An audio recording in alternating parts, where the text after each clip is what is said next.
नमस्कार, महत्त्वाची बातमी समोर येते। पीपल्स रिपब्लिकन पार्टी सांगली जिल्ह्याच्या वतीने उपायुक्त यांना मिरज शहरातील खराब रस्त्याबाबत निवेदन। सांगली, मिरज आणि कुपवाड महानगरपालिका विभाग मिरज येथे उपायुक्त यांना पीपल्स रिपब्लिकन पार्टी सांगली जिल्ह्याच्या वतीने निवेदन सादर करण्यात आले। कारण मिरज शहरात रस्ते निकृष्ट दर्जाची व खड्डे, स्पीड ब्रेकर रस्त्याला नाही, यामुळे अपघाताचे प्रमाण वाढले आहे। अस्वच्छता, कचरा उठवणे, मोकाट कुत्र्यांचा बंदोबस्त करणे, बेकायदेशीर वाढीव घरपट्टी कमी करणे, पिण्याच्या पाणी दूषित नळाला येणे, डासांचा प्रादुर्भाव वाढल्यामुळे औषध फवारणी करणे व पावसाळा चालू झाल्यामुळे रोगराई पसरली आहे। या कारणाने रोग प्रतिबंधक करणे, नाले गटारी स्वच्छता करणे, पथदिवे वेळोवेळी चालू आणि बंद करणे म्हणजे प्रत्येक वॉर्डाची समस्या प्रश्न मार्गी लावणे व खास करून जनतेला त्रास होऊ नये असे ज्या त्यावेळी खबरदारी घेणे हे महानगरपालिकेचे कर्तव्य आहे। हे पूर्ण करणे अशी सर्व विषयावरती पीपल्स रिपब्लिकन पार्टी सांगली जिल्ह्याच्या वतीने मागणी करण्यात आली आहे। हे जर प्रश्न मार्गी न लावल्यास 8 दिवसानंतर आंदोलन करण्यात येईल, हे महानगरपालिकांनी नोंद घ्यावी असे यावेळी सांगण्यात आलं।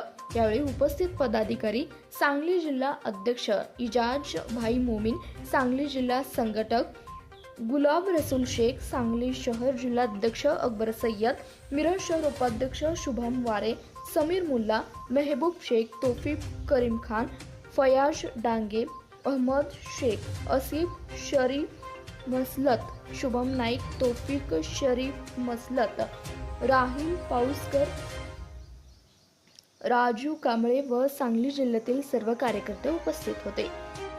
सांगली मिरज कुपवाड महानगरपालिका मिरज कार्यालय येथे उपायुक्त यांना आता पीपल्स रिपब्लिकन पार्टी सांगली जिल्ह्याच्या वतीने सांगली जिल्हा अध्यक्ष इजाजभाई मोमीन या नात्याने मी आता निवेदन सादर केलेलं आहे। मिरज शहरामधील विविध समस्या, विविध प्रश्नावरती आज मी आता उपायुक्त यांना निवेदन सादर केलेलं आहे। त्या निवेदन सादर करण्याचं कारण असा की मिरज शहरातील निकृष्ट रस्ते आणि त्यात खड्डे आणि अपघाताचा प्रश्न एवढा गंभीर झालेला आहे मिरज शहरामध्ये की कुठेही अपघाताचे प्रमाण वाढलेले आहे। अपघाताचं कारण म्हणजे स्पीड ब्रेकर गतिरोधक नसल्यामुळे अपघात व्हायला लागल्यात, खड्ड्यामुळं, हे पावसाचं पाणी साचल्यामुळं रोगराई, स्ट्रीट लाईट रात्री बंद, सकाळी उशिरापर्यंत पथदिवे चालू, काही ठिकाणी चालू तर काही ठिकाणी अंधार, काही ठिकाणी मोकाट कुत्र्यांचा प्रादुर्भाव जास्त असल्यामुळे लहान बालकांचे लचके तोडलेले आहेत, ते पण अपघात मोठ्या प्रमाणात चाललेले आहे। मिरज शहरामध्ये मोकाट कुत्र्यांचा प्रतिबंध कधी होणार हा सतत प्रश्न प्रत्येक संघटना, प्रत्येक पक्षाने देऊन पण प्रशासन काय जागे झालेले नाही आहे। त्यामुळे पावसाळ्याचा ऋतू चालू असल्यामुळे जिथे तिथे रोगराई वाढलेली आहे, त्यावर प्रतिबंध म्हणून औषध फवारणी, स्वच्छता, गटारी तुंबलेले आहेत, गुंटेवारी भागामध्ये अजून पण छोटे नाले, गटारीचा स्वच्छतेचा विषय नाही आहे, अस्वच्छता, मोकाट कुत्री, दूषित पाणी, पिण्याला अयोग्य दूषित पाणी नळाला येत असल्यामुळे वास, दुर्गंधी, त्याचा त्यांनी वेळोवेळी ते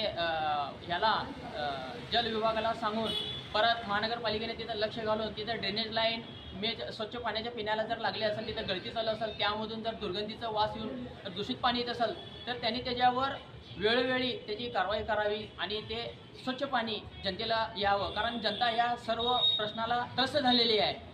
जनता पीपल्स रिपब्लिकन पार्टीला सांगितल्यामुळं आणि आम्ही स्वतः या सर्व समस्याला कंटाळून आम्ही आज पीपल्स रिपब्लिकन पार्टीच्या वतीने महानगरपालिकेला, प्रशासनाला जागा करण्यासाठी आम्ही आज निवेदन सादर केलेलं आहे। 8 दिवसात जर या सर्व प्रश्नाचं जर आम्हाला निरसन नाही केले, मार्गी नाही लावले आणि विकासाच्या मुद्द्यावर यांनी जर का महानगरपालिकेचे सर्व उपायुक्त म्हणा, अधिकारी म्हणा, कर्मचारी म्हणा जर यांनी काम नाही केले तर पीपल्स रिपब्लिकन पार्टीच्या वतीने तीव्र आंदोलन महानगरपालिकेच्या बाहेर करण्यात येईल असं मी यांना आता सादर केलेलं आहे निवेदनाद्वारे।